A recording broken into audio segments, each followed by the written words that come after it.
In 1 minute, more people are getting in.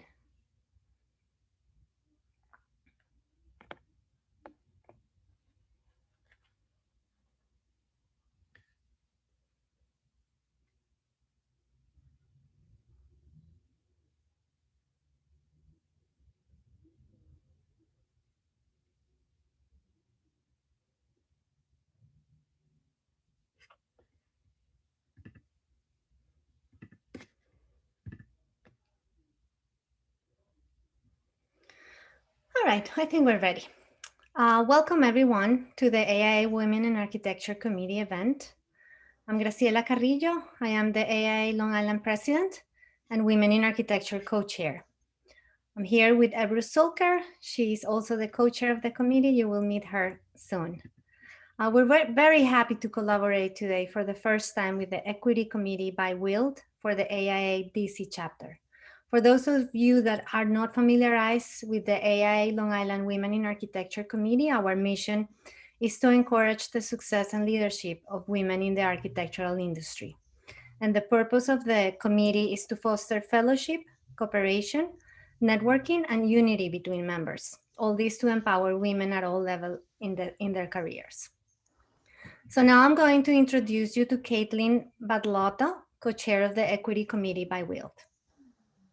Thank you so much. Hi, everyone. Thank you for joining. My name is Caitlin Badlotto. I am the current chair of the AIA DC Equity Committee by WILD. We're excited to be wrapping up a very interesting first year as an official AIA chapter committee, but our purpose is to further the profession both in our work and in our workplace in terms of JEDI principles, which is justice, equity, diversity, and inclusion. And we also put on our WILD event every year, which highlights amazing leaders in the industry, including Paola was one of our past speakers. And if you want to learn more about our committee or join, I'll drop the website in the chat. But without further ado, I'd like to pass it along to Ebru Sulker, the co-chair of the AIA Long Island Women in Architecture Committee. Welcome, everyone. Everybody, thank you for joining us. We're really excited for this event. I hope everyone is safe and well, and everybody's doing well with all this stuff that's going on with COVID. Just a quick, please stay muted during the presentation, and at the end we will have questions. So if you have any questions during the presentation, please feel free to type it up in the chat box, and then Paola will answer our questions. Paola Moya is the founder and chief executive officer of architecture, interiors, and visual design firm Moya Design Partners. She earned her bachelor's and master's degree in architecture from the Catholic University of America, and at age 30 became partner at DC's Marshall Moya Design, working on a variety of important projects such as the Howard Theater renovation, the Audi Field ESA, home of the WNBA's Washington Mystics, MGM National Harbor, and Chuck Brown Memorial Park. In 2017, Paola accelerated her career and founded Moya Design Partners. Moya's diverse project portfolio includes Eastern Market Metro Park, housing and service for low-income families, Diane's House, and the Homeless Downtown Day Service Center, and the new headquarters for DC's Department of General Services, DGS. To support the firm's goals of advancing social causes, Paola and Moya team have hosted Art After Dark, a charity event to support DC women and artists of color while raising funds to alleviate homelessness. The Washington Business Journal has recognized Paola for several of ACO ladies, including Women Who Mean Business 2020 honoree, Power 100 Playmakers, a top 40 under 40 professional, and a minority business leader of the year. So we want to thank you, Paola, for joining us tonight. So I'm going to pass it on to you, and you can take us to your journey. Thank you. Sure. Thank you, Ruth. I appreciate everyone. How exciting to have two organizations in one night. I think this is one of the things that we can thank COVID to be able to collaborate or cross collaborate through different states and even different countries. And I think that is the main message today, looking at that positive side of how we are able to collaborate with different cultures and in different industries. So thanks everyone for joining tonight. We are going to be talking a little bit about different things and in the market. So it's going to be more of a business approach of design and in architecture. And I'll share with you some of the work that that we have done. So I'm going to share my screen. Let me see.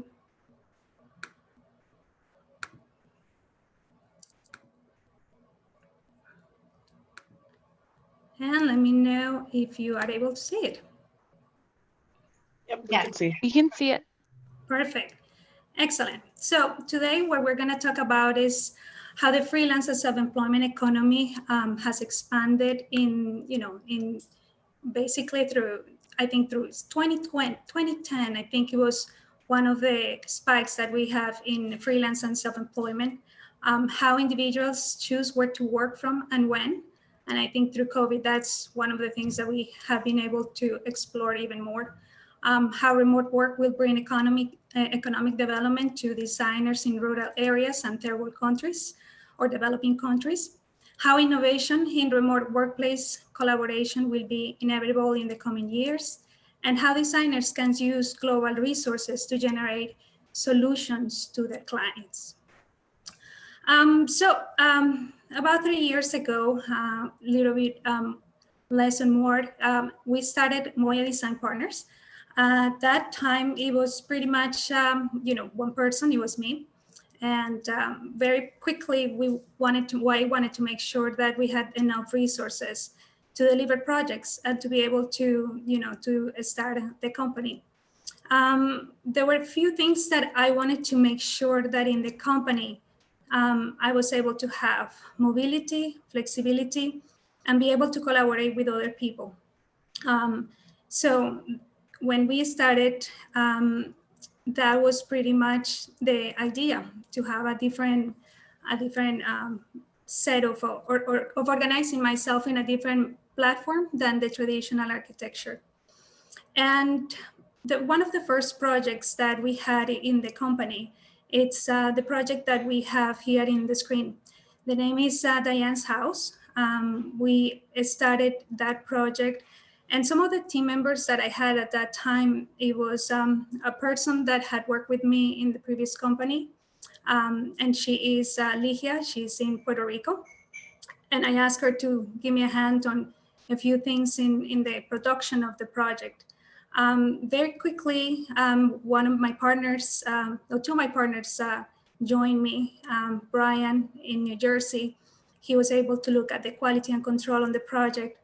And then Federico also joined me in DC, along with Mari Laura. So between all of us, we were collaborating in the production, the design, and just the execution of the project. This is a project that houses women who suffer from domestic violence. And the project, it's about 45 units. It's we opened that early this year. It's 100% affordable housing. And one of the things that I wanted to make sure is that we continue to work with projects that have social causes. So that was that was one of the things that we wanted to do. And then one of my passions has always been graphic design. And one of the services that we do is exactly graphic design and interiors. Graphic design, one of the first projects that we had was a report, a state of the town report for an organization called the Business Improvement District. We also have that project. And then also other commissions with an organization called 0 to 3, which advocates for the rights of babies, basically from 0 to 3 years old. I wanted to make sure that I had someone to help me with this. I had the idea and the vision. So I was able to have a great graphic designer from Italy who at the moment has become my art director. And we were able to deliver the project, and we have been able to produce just several pieces in DC for graphic design, including the banners for the Black Lives Matter Plaza in Washington, DC. Another project that we won was the Eastern Market Metro Park. It's an interesting section because it is our pieces, everything, the lots are not in one single area, are little pieces in an intersection in Washington, DC. We started working on this project a few years ago, and we opened it early this year, the phase 1, and we hope to finalize phase 2 very shortly. Another one, it's a competition that we won to design a mixed-use development project in Prince George's County. And the project has about 30% of market rate and 70% affordable. And the project was the same thing, a collaboration trying to get, the graphics, the renderings, the studies. And then this is another project that we opened about 2 years ago. And this is one of my interiors project. The project is target for, it's a great project because the service that they provide during the day is for the homeless clients. And what we wanted to make sure in the interiors is that it felt like an oasis. It felt like a space where people feel safe and they feel comfortable. During the day, they are able to have meals. They are able to have social services, have their ID, birth certificate. They can get a haircut, wash their clothes. They were expecting about 80 people attending this space per day, and it has reached to 200 people at any single moment, especially during the summer. We even had the opportunity to have an international competition called the Parliament of Jamaica, where we were shortlisted among two other international firms. It was a great opportunity because we were able to team with other designers, local designers in Jamaica, designers here in the district area, and then us. We were just starting, and it was just a great exercise. And then we start growing. We start having more team members that are in different zones around the world. Some of them are working, doing the production of our drawings. Some of them are doing the production of our graphics. Some of them manage our finances. Some of them are project managers that are local and they interact more with the client. We have a number of people that pretty much are with us, supporting our efforts. We have about 17 different cities and about 34 people working with us. So it has been a lot of growth in the last 3 years. So how the freelance and self-employment has continued to expand. I think that is one of the things that, before it was, very interesting, how technology, changes. The global generation, it's pretty much half of our millennials, and they will consider moving abroad for opportunities if that is, if that's something that is given to them. And the opportunities are increasing since the economic crisis of the 2008. So they are making more choices about where to work. They are making choices about when to work. And the companies that they are engaged. They are engaging sometimes 2 companies at a time for the opportunity to have diversity in their portfolios. Sometimes these allow them to work less hours and have, been able to pursue their, personal goals and other dreams that not other generations, perhaps like mine, have. So we are in a different economy, and looking forward, and the next generation of managers or team members that we're engaging, it's something to think about. In 2010, about 13 million of people work at least one day at home per week, and that increased about 4 million people. So there is a huge change between 1997 to 2010, and the increase, of course, in 2020 was even more.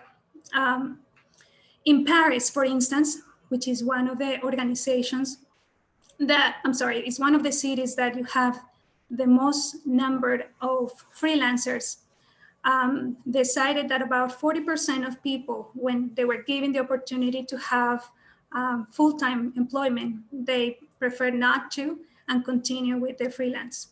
So those choices are, some interesting statistics to think about.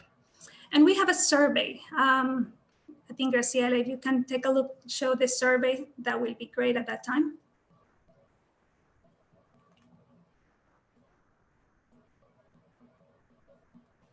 So the question is, what is the biggest benefit you see to working remotely? There are a few options there, about 6. Please take a look and then submit your answer.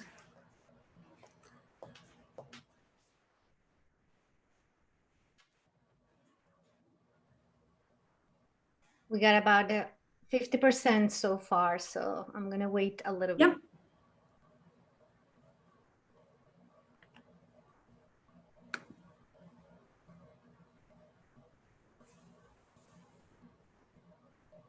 All right, I think I'm gonna close in 5 seconds.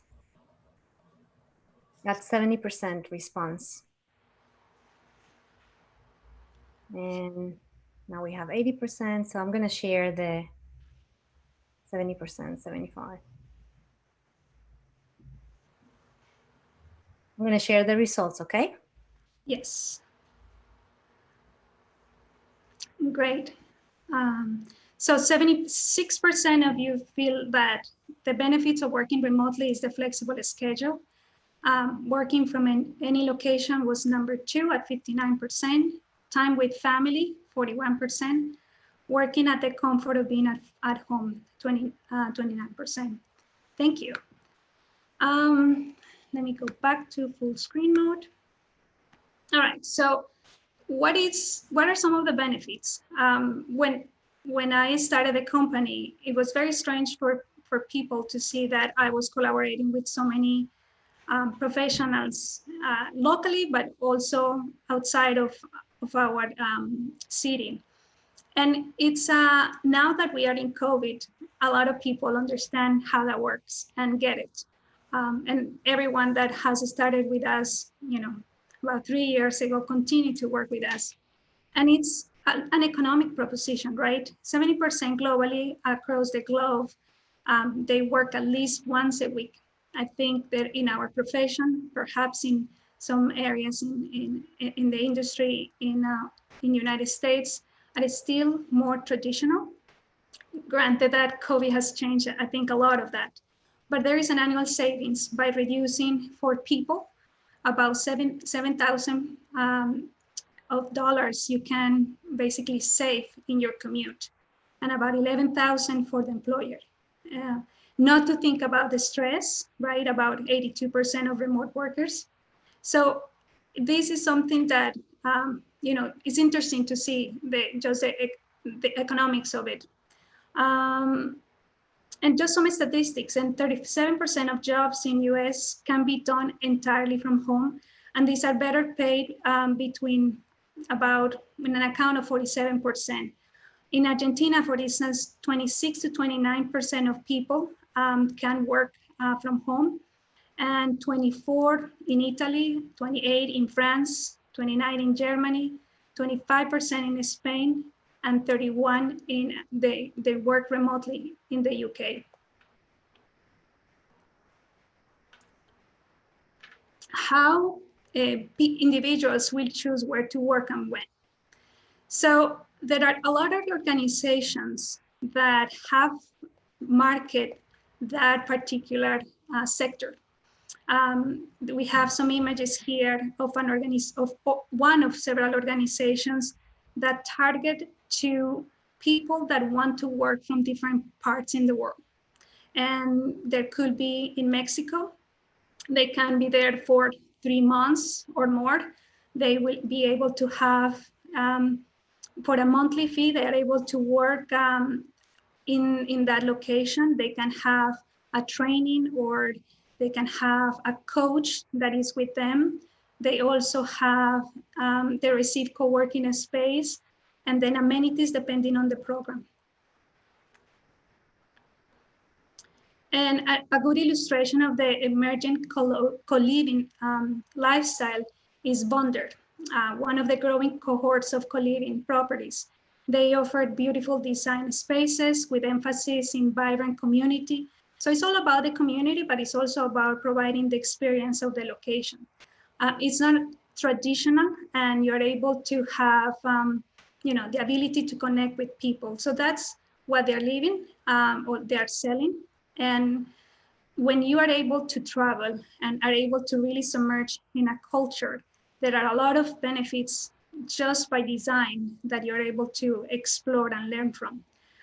For instance, Wanderbows lets digital nomads travel on trips of 4 or 6 months between multiple cities, and they provide programming in each location. So they're very intentional about it. That they are an Australian company, and they accept candidates that are serious on their career. They have online courses, they have a life coach, they have, of course, the accommodations, flights between the destinations, the access to co-working spaces, local excursions, professional development, medical and travel insurance. And then how do we do that, right? How do we, business owners, not just in architecture, but in other fields, look at this? And I think it's leadership with a global lens.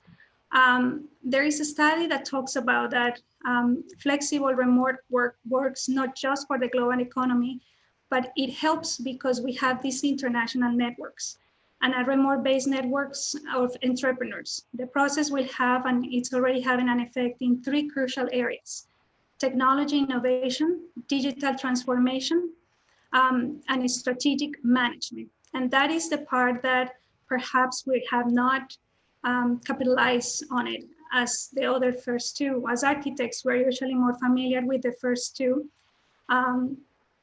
because it's our profession, the materials, the software, the production process. But what we lack is the smart of strategic management. The benefits for the employer are several. You have a more productive team that can work from home. There is an innate ability to improve the morale of the employee, less turnover, and improves their brand image in the workforce, seen as a value to the team members. For instance, in our company, team members are encouraged to go to the office, especially when we have charrettes or designs, meetings, when we are interactive. But it's their choice, and they don't have to go to the office if they don't need to. That's something that it's an add benefit. It's a benefit for the employee, and they see that as a great opportunity to have that flexibility. Many of them travel. And then many of them prefer to have other locations where to work from. And then when you are, one of my team members has said that when we are all together, she gets distracted because we talk too much. Yes, we get advantage once we see all of us at the same time, but you do have less distractions. And it depends, of course, in the environment that you have at home. But the flexible hours are important, especially because it's a value to, sometimes some of you might be, wake up early and want to start the day working. Maybe you want to take time off during the day and continue at nighttime. It is really about the flexibility. We have the opportunity to choose transportation, between walking, taking Uber, taking Lyft, taking a scooter. the way that we work is something that is increasing how we choose to do it. And I think we didn't see it that way before, but it's been explored more and more in our industry. But where is one of the most important aspects of it is really internet. And internet is, it's the broadband connection really has become a central part of the discussion. The ability can either have a strong development, and is something that it could hinder a community that is developing if they don't have a good internet connection. As long as you have a computer and internet, you will be able to be part of the workforce in anywhere in the world. And this is really the expansion of what is called global virtual teams, or GVT. Internet access should be the top priority of any local government and organization to really improve the economies and make things more equal for just economic inclusion. In Europe and US, social movements have emerged the claim of internet, and the access should be considered as an essential right, protected and guaranteed by the law.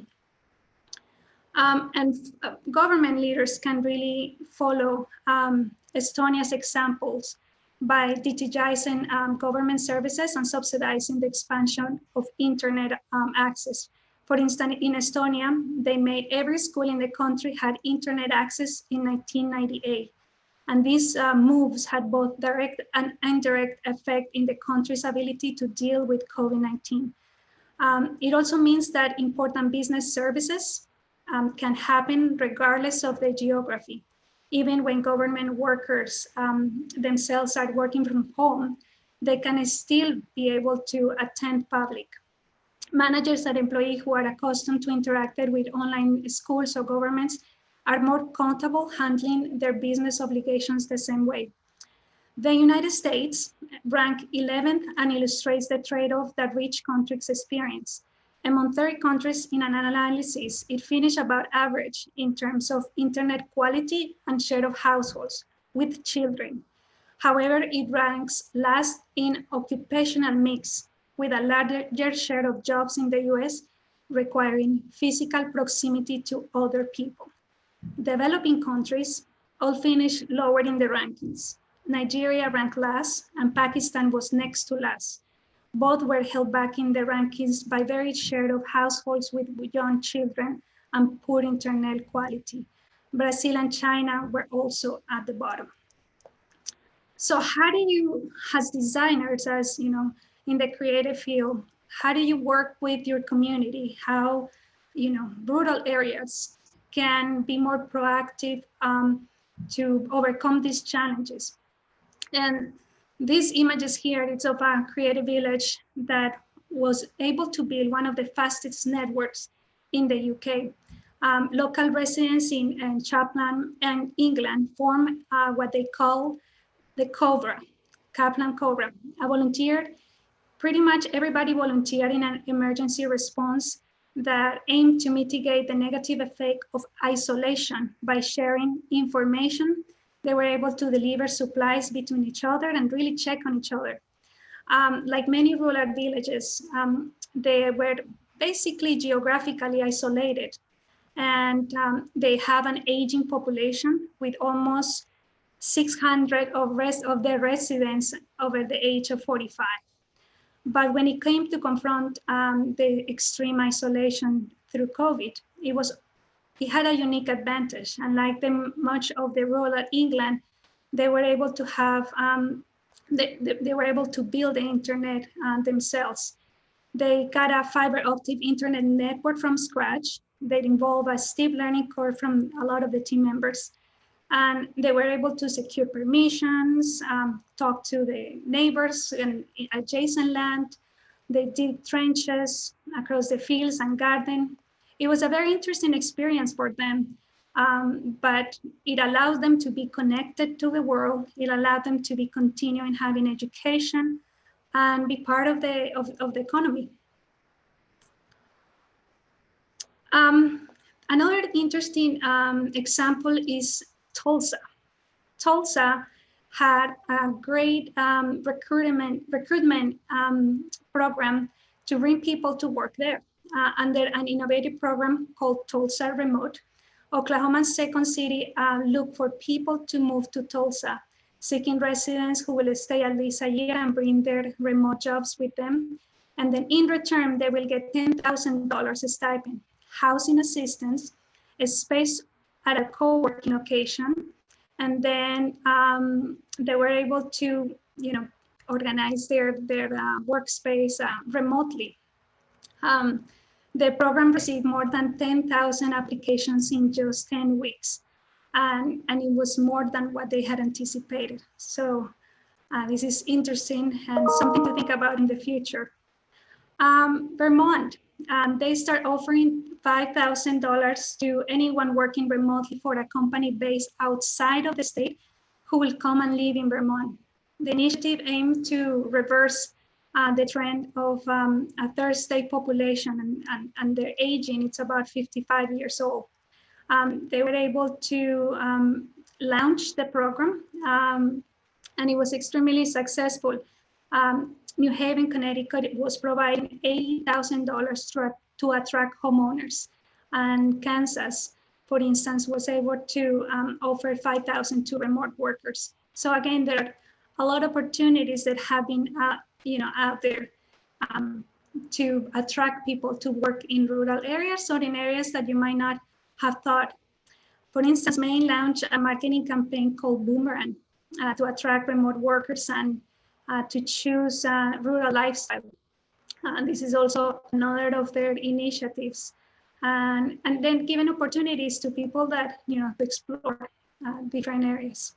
Remote work and globalizations in developing countries is really growing. One of the things and to state is that you're gonna have highly qualified professionals with low cost in their daily income. Basically, they don't have to spend as much as maybe developed countries. And it comes as a proposition to other countries to work with them. Another aspect that facilitates this interaction is the global culture, between Hollywood movies and the fact that a lot of the world has become so small these days. You are able to understand the culture of America, the American culture. And that interconnectivity is what allows people to understand what's happening. The entire world is always watching us, whether it's, of course, in these days during politics, but that connectivity is there and has been built. And the other important aspect is language. So you have a number of countries that speak English, and many more that have been speaking English in the last couple of years and decades. So this really intensifies the competition in these developing countries to work with them and be part of your team. And they, some of them work like our team. Approximately 80% of our team members work full-time and about 20% work part-time or 30 hours. It depends on, again, their commitments. So how innovation and remote workplace collaboration will be inevitable in the next years. So the beauty about being able to connect with other creative professionals or business companies is the fact that you are able to bring just the different backgrounds and experiences in the solution of a product or a problem. As you might have seen in the recent last week, Virgin was able to launch Hyperloop, and Hyperloop has been it's pretty much the idea to improve the way that we are doing transportation. Basically, Hyperloop has been, and I can give you here a link to the video. But the winners were the Danish company Bjørn Ingels Group, big, as you guys, some of you might know, and Kilo Design, which is an industrial studio that together they design Pegasus. So the capsule here is called Pegasus X2 pod. And the idea was they put about 500 registrants from over 80 countries, and global companies answered to this competition between Google and Intel. And the idea, and they included countries from in this competition from Virginia, California, Dubai, and Denmark. So this is an example where remote teams were able to design and the certification of the pod. Let me show you here a video, but the planned route is going to be Los Angeles, California, Vegas, and Nevada. And the idea is to be able to transport you at the same speed of an airplane, but a fraction of the cost. Let me see if it works. Are you able to see the video? It's loading. Yes, it's not. We're driven to explore, to connect, to innovate, to muster the courage to take a giant leap forward. The time has come to ask ourselves again, what is the future we want to build? All right, team, please confirm you're ready. Ready. Capcom, you are go for launch countdown. Pegasus, this is Capcom. Prepare for launch in 10, 9, 8, 7, 6, 5, 4, 3, 2, 1, launch.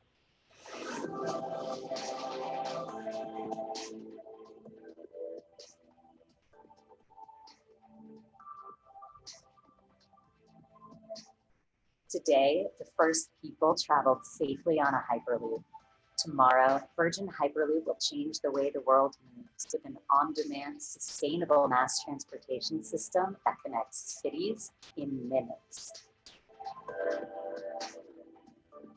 The future of Hyperloop travel is real, and the moment is now.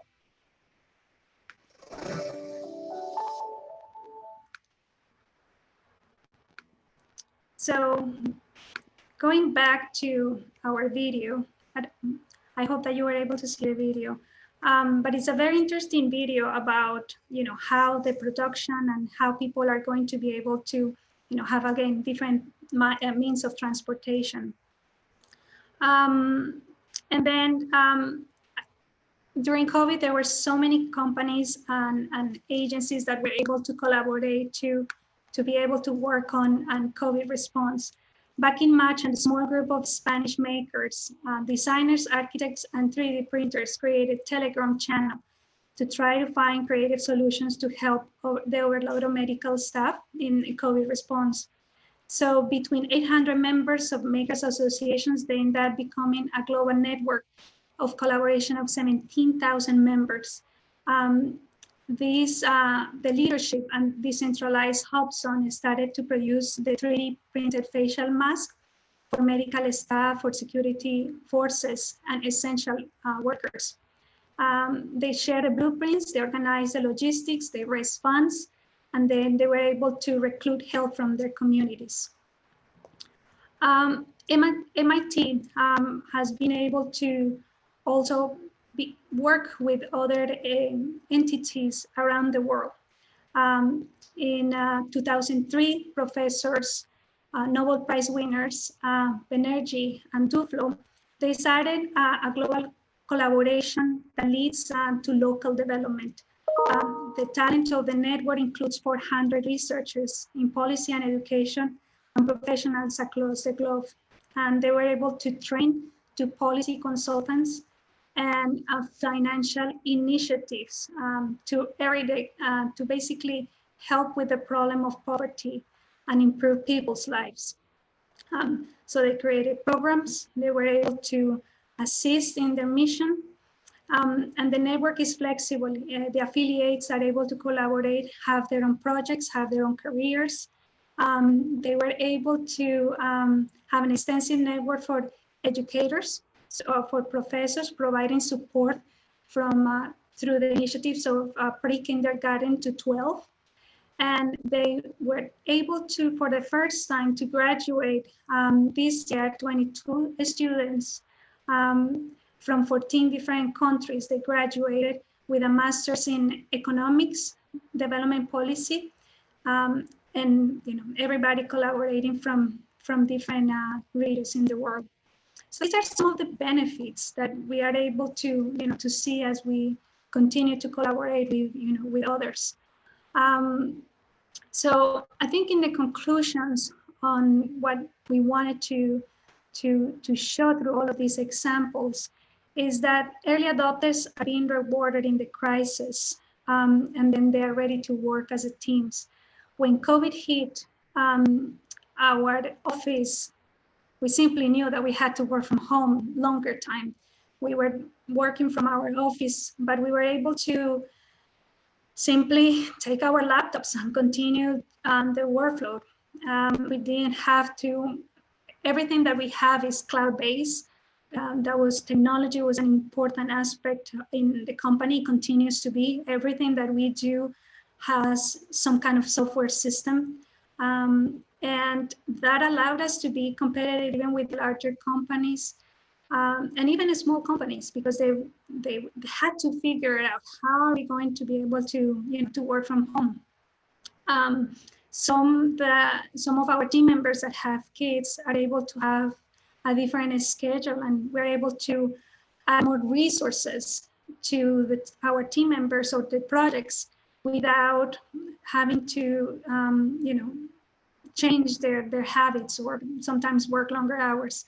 So, and that is with the addition of having members that sometimes work at different time zones. So we are able to produce work faster, more work, and even more detailed than in the past. And the idea just to be able to think of, I can collaborate with other people that is not just in my city. It's something that allows us to to grow in knowledge. It allows us to retain talent. It allows us, people don't have to, people that want to work in their countries are able now to choose to do that. And I think smart local governments are already attracting remote workers by offering these perks and these financial incentives. And global virtual teams and strategic management is something key to have, to continue to explore, and also to to grow. It's never ending, and I think the economy, the way that we are connecting, the connectivity. I mean, the internet has always been our our connector, but now even more so than before. As we continue to to expand into areas that are unknown or that we didn't know how to collaborate with others in the past, I think embracing it is going to be beneficial for all of us, and it allows us to be curious. I have team members that are out of a different generation, and they find it fascinating, the fact that you go to work when you have to, or when you want to, but not every day. That is something that in the beginning they will ask me, I don't have to go to the office, right? I say, no, whenever you want. And being able to choose that flexibility, I think is very important. So thank you very much. And with that, I'll open up with questions.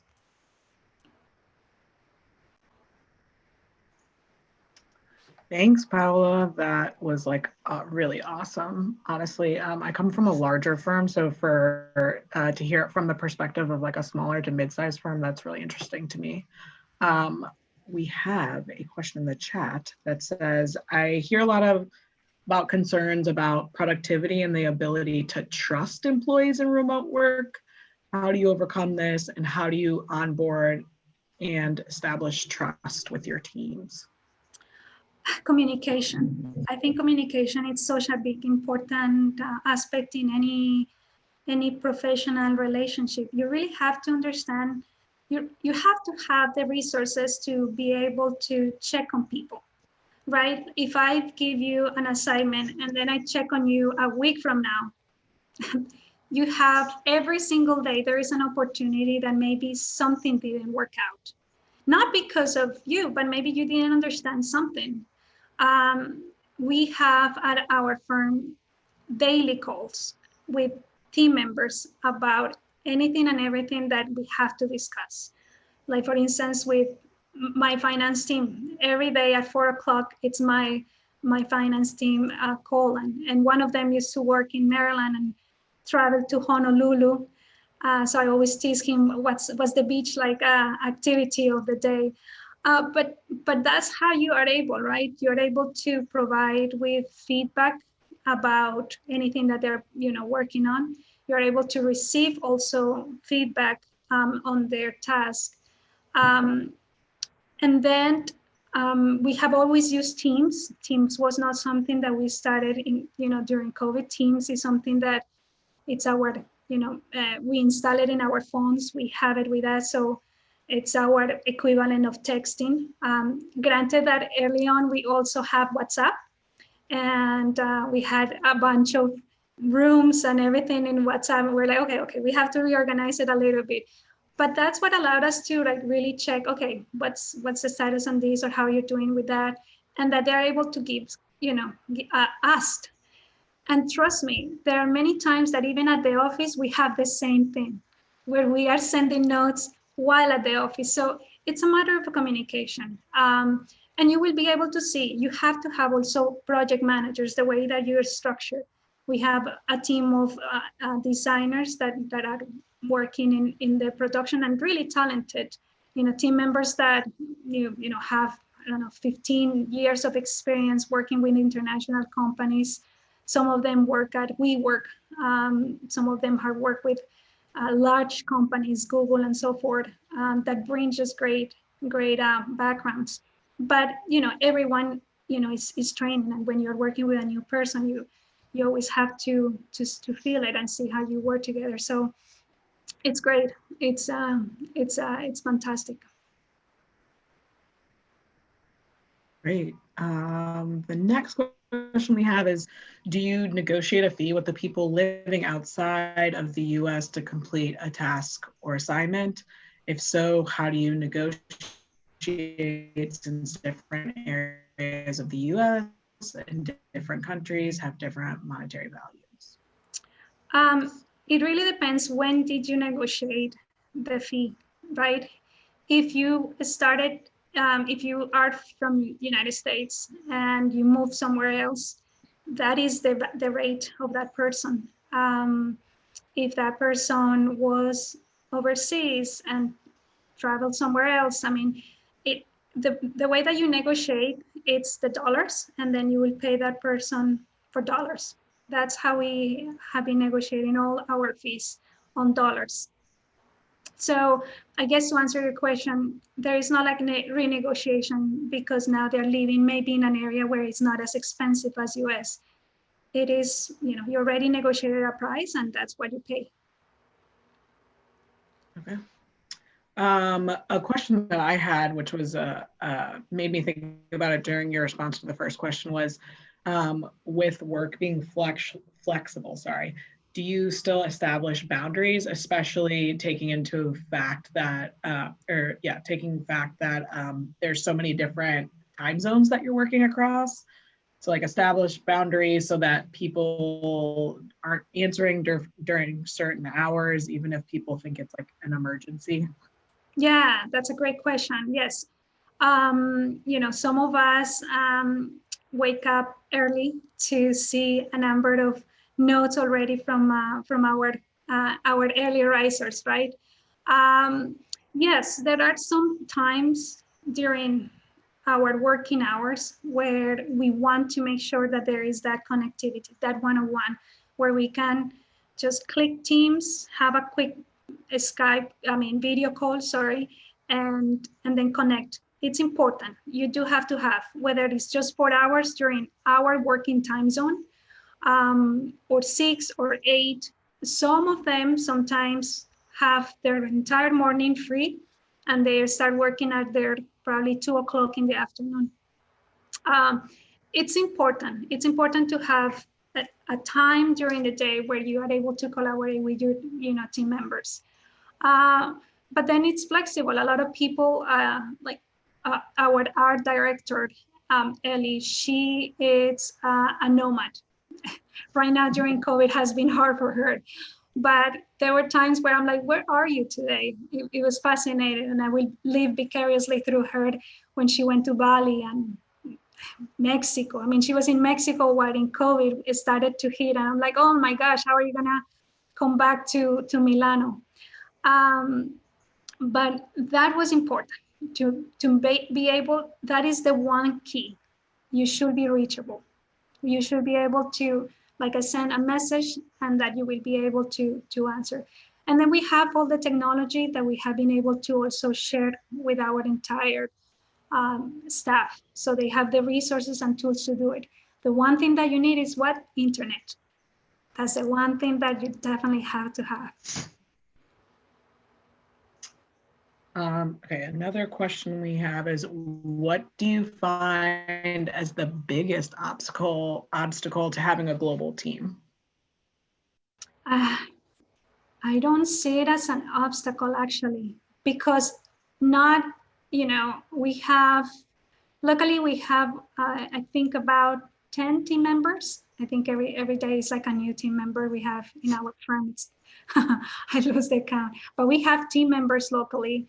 And those team members are the ones that really work on the higher connections with our clients. So I'm talking about principals that have 20 plus years experience in the industry, project managers that are on site and visiting and talking. So no, it's great. Why? Because once you're able to provide the team members with all the tasks and the things that you need to give them, you're able to then schedule your day for production. For instance, speaking about my team, my financial team, it's great that I can meet with them at the end of the day. Why? Because in my morning, I have three teams that I have to give direction. And then at the end of the day, that shift, they finalize their shift, and I am able now to focus into like more, other things, whether I am connected with Mari from my team, trying to figure out how was, her day and what are the areas that covered, or Fede. So it helps. It helps. If I had everyone at the same time asking me questions, I think I would not be able to, all of us, right? Because now I don't even manage some teams. My team members are able to do that for me. But I think it will accumulate everything at the same time. It just gives us flexibility, even at the management level.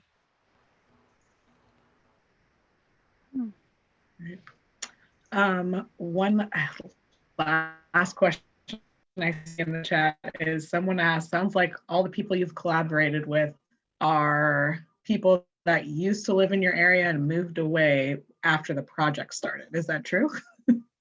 No, not all of them, but some of them. Some of them are friends of friends. Some of them are, colleagues that work. Like in the case of one of my financial team members. Yeah, he was just in the area and wanted to travel somewhere else. I think when he mentioned to me, he said to me, Paola, I am going to go to Honolulu. I am thinking about going in a month. I think he was expecting me to say, oh, it was great working with you. I think, oh, great, send me postcards. So when are you connecting when you're back? And he was like, oh, great. No, well, I'm going to be doing quarantine, 14 days and then, do some scuba diving or whatever he's doing. No, not everybody. We have, just people that have collaborated in the past, and there are some teams, some groups that have worked with, among each other. So we just, it's been good, the collaboration, I would say.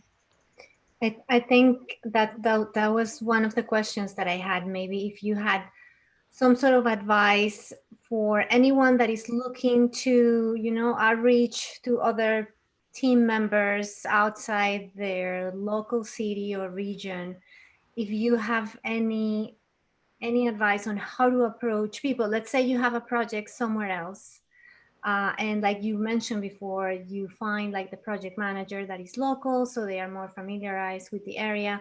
How do you approach people that is outside of your group team? And if they want to work on a project in a specific? Yes. I think that it has been just, again, I feel like it's just the same thing. For instance, we were invited to design a cable rail system in Vegas. We are going, and it was interesting because, we were invited by someone that lives in Brazil, with connections in United States and Europe, but the project is somewhere else. The connectivity is the same. I mean, we work also with other companies. We team often with other companies to do projects. And it's the same as getting a new person to work with you. You just have to see how are you collaborating, whether it's a contract-based type of project, whether you're hiring that person full-time under you, whether is the relationship is just more contractual, so not a W-2 but a 1099, and it just depends on what workload is going to be. So for instance, if we needed someone in Vegas to be all the time there, most likely we have someone that be our point of contact, maybe just for the project, but perhaps there are more opportunities where we are like, sure, that person could stay longer with us. I don't see like I feel sometimes in architecture firms, maybe because there is a little of competition, maybe you don't want to like share your styles or I guess secrets or the way that you do business. But I just have found that even the large companies, many of them have team members around the world, and it just it's sometimes when you're in this small section, you think, oh my gosh, am I doing it the right way? And then when you start collaborating with these large companies, you're like, wow, not bad. I think that we're in good shape. So yeah, everybody's going through the same thing. I think that's what I'm saying. Everybody's dealing with technology. Everybody's dealing with team members that work overseas. We're working in a headquarters for a new office building. It's our first office building in DC. And one of the team members in one of those studios, they divided by studios. I think she's going to Thailand, and she's going to continue working from there. So for them, it was a little bit more shock. For me, not so, but they will continue to work. And I think it's because of COVID that they provided more platforms to work, for everyone to work. Mm-hmm. It's 7:02, but do you have time for one more question? Sure. Okay, there was a really good question in the chat I wanted to make sure we got to. Someone asked, how do potential clients evaluate your firm's qualifications when they realize that your staff is so dispersed, which I think is like a question many of us are thinking about. Yes. So the clients, because our team members, especially those that are with us full-time, they are pretty much full-time contractors. Those that are going to be on the daily meetings, physical meetings, we have their bios and information and everything from there. And all of the team members that are not connected physically, they connect, virtually. via Teams or Zoom. So they're able to attend to meetings, and they already know. Some of our team members actually, other clients of ours are thinking that it's just such a smart idea because their projects are able to be. Sometimes we deliver before the deadlines. Sometimes we deliver, projects that you wouldn't think about. How are you going to finish this? Because if we had the same people working here, we will have to work probably 18 hours just to finish some of, these demanding deadlines. Sometimes they are doing changes like a couple of days before that submission. So they know that we have more resources to tackle. And that's all the client wants and needs, to make sure that their project is being delivered on time. Great. I think that's time, and I'm gonna kick it back to Graciela. Thank you so much, Kim, for moderating the conversation. Yeah, I thought it was a great discussion, Paola. Thank you so much for sharing all that experience with us. I'm pretty sure that if people get more questions, they will contact you. If you need the email of Paola, we're gonna share that eventually on our website. And we also recorded this session, so we're going to post this on our channels, the Equity Committee by WILD and also Long Island chapter. So you can also share this with other people that you think may find the lecture interesting. So thank you everyone for joining us tonight. Thank you, Paola, so much for your time. My pleasure. Thank you, everyone. Thank you. And thank you, Thank you, Caitlin and Paola. Kim, for joining us in this great event. And I hope it's not the first one and the last one. Yes, thank you guys Yeah. so much for including us. This was amazing. Yeah, definitely. Excited for the next one. Yes, sure. Yes. Thank you, everybody that attended tonight.